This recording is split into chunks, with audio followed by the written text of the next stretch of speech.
මේ වීඩියෝ එකෙන් මම අද අරගෙන ආවා සාමාන්‍ය පෙළ ප්‍රශ්න පත්‍රයේ තියෙන MCQ ප්‍රශ්නයක්. ඒකේ තියෙන්නේ අයිසෝප්‍රොපයිල් ඇල්කොහොල් අණුක සූත්‍රය. ඒ කියන්නේ මේ සූත්‍රය දීලා තියෙන මේ අයිසෝප්‍රොපයිල් ඇල්කොහොල් එකේ. එතකොට මේ සූත්‍රයේ අණුක ඇති පරමාණු ගණන කොපමණද කියලා අහනවා. ඒ කියන්නේ මේ අණුවේ තියෙන පරමාණු ගණන කීයද කියලා අහනවා. අපි මේ ප්‍රශ්නෙට උත්තරේ හොයාගන්නත් කලින් අපි බලමු ඉස්සෙල්ලම කොහොමද මේ අණුවක තියෙන පරමාණු ගණන හොයන්නේ කියලා. මං උදාහරණ විදිහට මේ විදිහට අණු කීපයක් ගෙනල්ලා තියෙනවා. අපි බලමු එකින් එකට කොහොමද අපි මේවා තියෙන පරමාණු ගණන් කරගන්නේ කියලා. ඉස්සෙල්ලම අපි බලමු මේ කාබන් ඩයොක්සයිඩ් වල මේ විදිහට ගණන් කරමු. හරි. දැන් මේ කාබන් ඩයොක්සයිඩ් වල කාබන් පරමාණු ඉස්සෙල්ලම තියෙනවා මේ අණුවේ කාබන් පරමාණු එකක් තියෙනවා. මේ විදිහට ලකුණු කරනවා. එතකොට ඒක එකයි. ඊට පස්සේ ඔක්සිජන් අණු මෙතන චූටියට මේ දෙකක් තියෙනවා. ඒ කියන්නේ ඔක්සිජන් පරමාණු දෙකක් තියෙනවා. එතකොට මේ කාබන් එකයි මේ ඔක්සිජන් දෙකයි මේකේ තියෙනවා 3ක්. එතකොට මේ කාබන් ඩයොක්සයිඩ් අණුවේ පරමාණු සංඛ්‍යාව තියෙනවා 3ක්. මේ විදිහට ගන්න පුළුවන් 3ක් කියලා ලේසියෙන්ම ගණන් කරලා. ඊළඟට බලමු. ඊළඟට තියෙනවා සෝඩියම් ක්ලොරයිඩ්. මේ සෝඩියම් ක්ලොරයිඩ් එකේ සෝඩියම් කියලා එක පරමාණුවක් තියෙනවා. සෝඩියම් තියෙනවනේ. ඊට පස්සේ ක්ලෝරින් තව එකක් විදිහට තියෙනවා. එතකොට 1යි 2යි. මේක දෙකක් විදිහට ගන්න පුළුවන්. හරිම ලේසියි. සෝඩියම් ක්ලොරයිඩ් වල පරමාණු අණුවක තියෙන පරමාණු ගාන 2යි. ඊට පස්සේ කැල්සියම් කාබනේට් තියෙනවා. කැල්සියම් කාබනේට් වලත් මේ කැල්සියම් එක පරමාණුවක් තියෙනවා. ඊට පස්සේ තව පරමාණුවක් තියෙනවා කාබන් එකක් තියෙනවා. ඊට පස්සේ ඔක්සිජන් තියෙනවා 3ක්ම තියෙනවා. මේ චූටියට 3ක් දීලා තින්නේ. ඔක්සිජන් පරමාණු 3ක් තියෙනවා. එතකොට 3යි මේ කාබන් එකයි 4යි මේ කැල්සියම් එකයි 5යි. එතකොට කැල්සියම් කාබනේට් වල පරමාණු ගණන අපිට 5යි කියලා ගන්න පුළුවන්. මගේ 5 ටිකක් S වගේ මේක 5. ඊට පස්සේ ඇමෝනියම් ක්ලෝරයිඩ්. ඒකේ තියෙන පරමාණු ගණන අපි බලමු. මේ නයිට්‍රජන් එකක් තියෙනවා. ඊට පස්සේ හයිඩ්‍රජන් තියෙනවා 4ක්ම. හයිඩ්‍රජන් තියෙනවා 4ක්ම. ඊට පස්සේ ක්ලෝරින් එකක් තියෙනවා.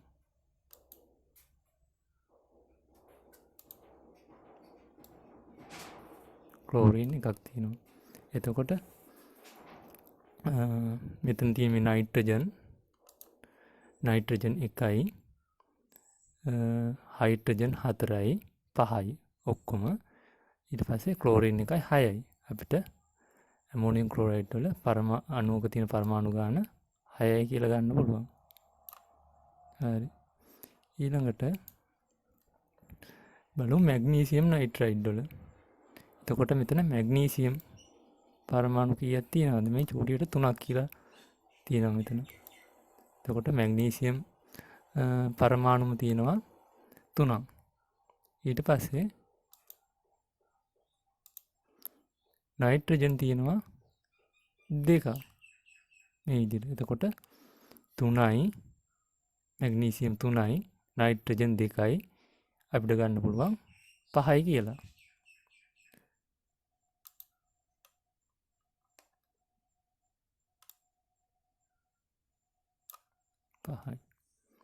ඊට පස්සේ හයිඩ්‍රජන් සල්ෆයිඩ්.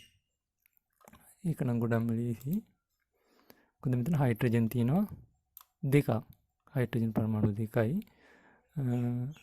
සල්ෆර් 1යි. එතකොට 3යි.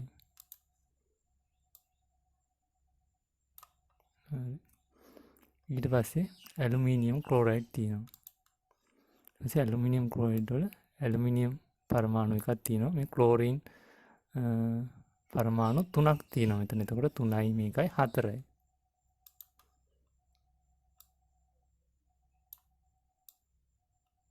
හරි. ඊට පස්සේ තියෙනවා ඇමෝනියම් කාබනේට්.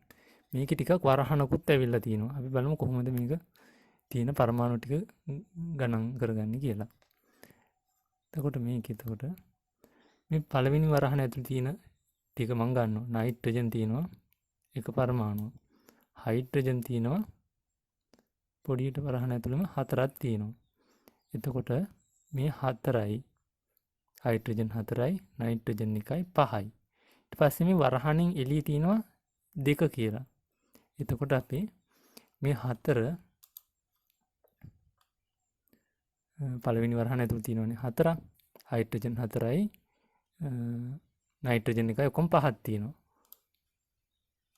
මේ පැත්තෙන් ලියනවා. මේ 5 වරහනටම චූටි 2ක් තියෙනවා මෙතන. එතකොට මේ 5 අපි ගුණ කරනවා 2කින්. ඊට පස්සේ වරහනින් පිට තියෙනවා මෙහෙම කාබන් එකක් තියෙනවා මෙතන. ඊට පස්සේ ඔක්සිජන් 3ක් තියෙනවා. එතකොට මෙතන තියෙනවා 3යි මේ 1යි 4යි. Oxygen 3යි carbon 1යි 4යි. එතකොට අපිට ලියන්න පුළුවන් මේක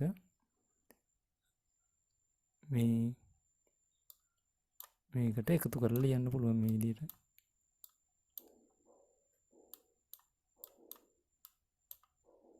එතකොට 5 2 10යි 10යි 4යි 14ක් කියලා අපිට ගන්න පුළුවන්.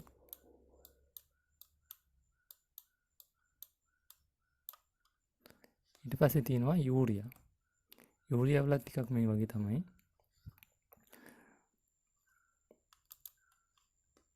යූරියා වලත් අර කලින් එකේ වගේ තියෙනවා මේ පොඩි වරහනක් තියෙනවා. අපි ඒත් බලමු කොහොමද මේක ගන්න කියලා.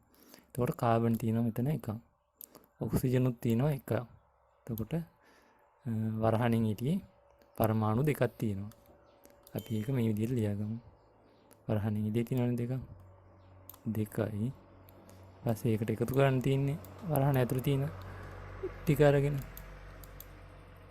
එතකොට වරහණ ඇතුළේ තියෙනවා නයිට්‍රජන් එකක් තියෙනවා හයිඩ්‍රජන් දෙකක් තියෙනවා. එතකොට හයිඩ්‍රජන් 2යි නයිට්‍රජන් 1යි ඔක්කොම තියෙනවා 3ක්.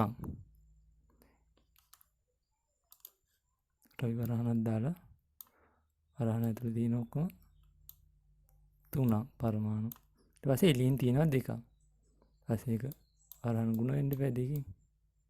මේ විදිහට ලියන්න ඕනේ නෑ මේක අපිට හිතෙන්ම හදලා ගන්න පුළුවන්. එතකොට 3 වරක් 2 6යි 7යි 8යි ඔක්කොම පරමාණු ගාන 8ක් තියෙනවා. ඊට පස්සේ අපි යනවා අර කලින් ප්‍රශ්නෙට උත්තරේ හොයාගන්නේ කොහොමද කියලා බලන්න. හරි. අයිසෝප්‍රොපිල් ඇල්කොහොල් අණුවක සූත්‍රය අර මම කලින් හදුවා වගේ සූත්‍රය මේ විදිහට දීලා තියෙනවා. ඊට පස්සේ මෙම අණුවක ඇති පරමාණු ගණන කොපමණද? එතකොට දැන් හදන්න පුළුවන් ලේසියෙන්ම. අපි ඒකෙත් කලින් වගේ ලියාගෙන හදමු. හරි.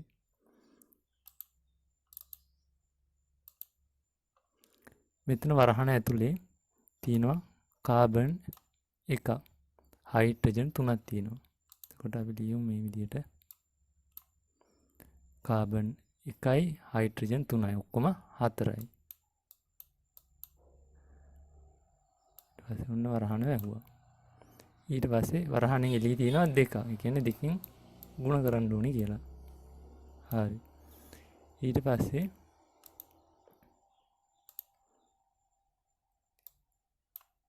ඒකට එකතු කරනවා මේ වරහණෙන් එළිය තියෙන කොටස. එතකොට ඒවටත් අපි තියෙන පරමාණු ගාන එකින් එකට බලමු. මෙතන තියෙනවා කාබන් එකක් තියෙනවා. ඊට පස්සේ හයිඩ්‍රජන් එකක් තියෙනවා. ආයි තියෙනවා ඔක්සිජන් එකක් තියෙනවා. ආයි තියෙනවා හයිඩ්‍රජන් එකක්. එතකොට මේ එළියේ තියෙන කොටසේ තියෙනවා පරමාණු 4ක්. අපි ඊට පස්සේ එකට එකතු කරනවා.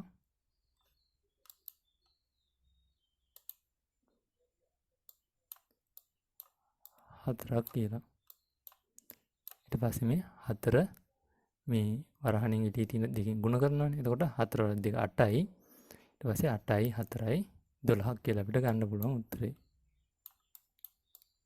එතකොට මේකේ 4 වෙනි ඉර දීලා තියෙන උත්තරේ තමයි පරමාණු 12ක් තියෙනවා. මේ විදිහට තමයි අපි යම්කිසි අණුවක තියෙන පරමාණු ගාන හොයන්නේ. ඔයගොල්ලන්ට තේරුම් නැති මොන හරි තියෙනවා නම් පහලින් කමෙන්ට් කරන්න.